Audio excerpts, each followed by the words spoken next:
5 after 3, the Fresh Drive on 5FM welcomes Biffy Clyro to the Fresh Drive. Hello. All I can say is I hope you guys are ready to have the times of your lives. You're ready. I hope you're ready. How many explanations do you guys have about the origins of your name? Because every band has at least 10 stories about the origins. Absolutely. I think we're up to about 16 or 17. And what's the most exotic and which is the truth? Well, I don't know if we can tell you. I don't know if we can do that. There's an exotic one was when I was 14 and we were just starting playing music together. I remember having a shower at the boys' house because it was a sweaty practice. And as I got out of the shower, I stood in some magazines and the letters formed on my feet said Biffy Clyro. And it just made sense. It was like a sign from the heavens. Were the angels singing? The angels were singing. All the songs came to me in an instant. You saw the light. Yeah, exactly. You're like, yes. The poison that is rock and roll, and you know, got into my veins that day. And then you saw double. And then you were like, oh, flip, no, it's twins. Absolutely. We got more done. Now, James and Ben are twins. Can people tell you apart when you both have hair and you're wearing sleeves? I think so. We're not identical, so people quite often didn't even believe we were brothers. Yeah. Isn't that a bummer though? You can't even have fun with groupies. Depends what kind of fun you're talking about. Well, like Scrabble or something. Yeah, Monopoly. Like, I don't know who won.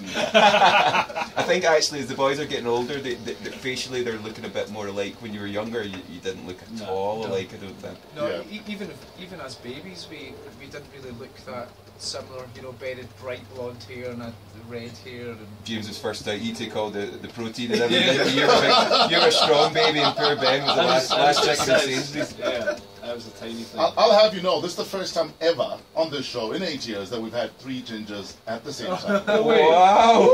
High five. Yes! You feel at home now? I'm feeling much better. Got a tweet from Scott the Hobbit. I'm a secret ginger. How can you be secret? Because he dyes hair. I need to know, Jocks or Commando and Rangers or Celtic? Well, it depends how ranger you are in there, how ginger you are down there. So you might want to double layer. You might want to double layer that, or else it'll be all fluorescent.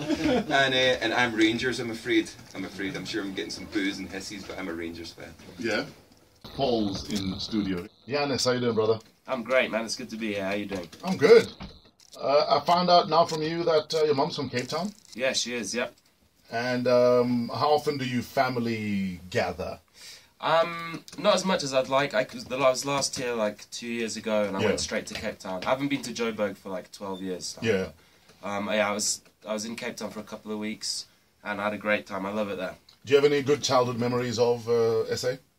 Yeah, I was only in SA for a bit. I went to like preschool in Cape Town at a place called Stepping Stones. And, hold on, I think every city has a Stepping Stones. Yeah, it's true. I was there for a bit, and I just remember like I had a problem when I was younger where I'd like steal like Duplo and stuff and Playmobil things. And my mum would always take me back to Stepping Stones, and it would be like a moment of shame when I'd have to go back and return like the toys that I'd steal. So, but yeah, other than that, no, I had a great time. It was good. And then you haven't illegally collected anything since then? No, not until now. I learned my lesson. My mum taught me my lesson.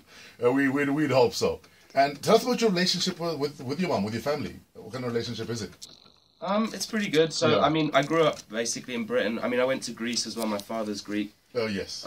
So then we went to Britain. My mum's like a professor there, so she brought me and my brother up alone. My dad lives in Greece. And my mum was good. My parents have always been pretty supportive, like creatively and stuff like that. Yeah. And yeah, I just got into music when I was young, and I was always, like my mum pushed me quite a lot. Do you think bands take rock too seriously? What do you mean? As in, they take themselves too seriously, they forget to have fun. I mean, there are some bands probably that do. It depends. I mean, at least for us, like we take the when we're writing in the studio, we take it kind of seriously, but like every show is like a celebration, and so I think that at least for us, that's the place to have fun. I don't know about other rock bands really, but yeah.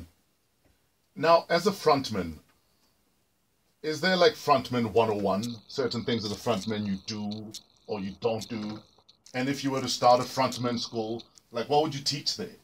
I would teach people to sort of tap into themselves and to not to try and, if there is a frontman 101 type guidebook thing, to probably ignore it. So that it comes from your individual So spirit. write your own book as a frontman. Exactly, yeah. Rip up their book and write your own. Can you ever party too hard Yeah, I think as a rock star? I think in the early days we were sort of invincible with that sort of thing, but as we've gotten a little bit... Also you think you are, yes. At the start, definitely. As we've got a bit older, the hangovers can get worse. We had one recently, actually, in Chicago, where we went out the night before a festival, and then we were just, like, cripplingly hungover the next day, and I think to the point where it affected the show. But generally, like, we drink basically every show, and we can deal with it. You're spiritual, religious. Do you pray? Do you have rituals before you go on stage? Do you have lucky underwear, lucky socks? I've got superstitions about the shoes I play in. Yeah. So I have to play in Dunlop Black Flash shoes. I don't even really like them that much, but I've just got a thing about them. Yeah. I can't play shows without them. You feel like you're walking, like you're hovering when you're wearing those. They're light, and like I just feel like I can move around nimbly on the stage. Have you ever played in other shoes and felt like, flip, I messed up, I shouldn't have done that? Yeah, I got them. I crowd surfed at one show in Manchester, and my shoes got stolen. So the next show I had to... In fact, I came back actually with no shoes, no socks, no top, just in my trousers. Yeah. And I had to finish the show like that. But then the next day I played in boots, and it wasn't the same. It wasn't the same at all. I wasn't feeling it. Do you think it's psychological, or it was truly a problem in boots? I believe that it's truly a problem in boots, yeah. They're just heavy, you know. Yeah. Tell us about your first ever crowd surf, because, I mean, you people know you for that now. Yeah. And what were you thinking before you started? I don't think I was thinking anything, because then I probably wouldn't have done it. Yeah. But, yeah, I don't know, it's just fun. I just got into it. I got into the stage on a certain tour recently where I was jumping off higher and higher balconies to the point where I was getting texts from our managers back in the UK and my mum at the same time just being like, you've got to stop doing this because there's going to be a lawsuit or something, or you're going to hurt yourself.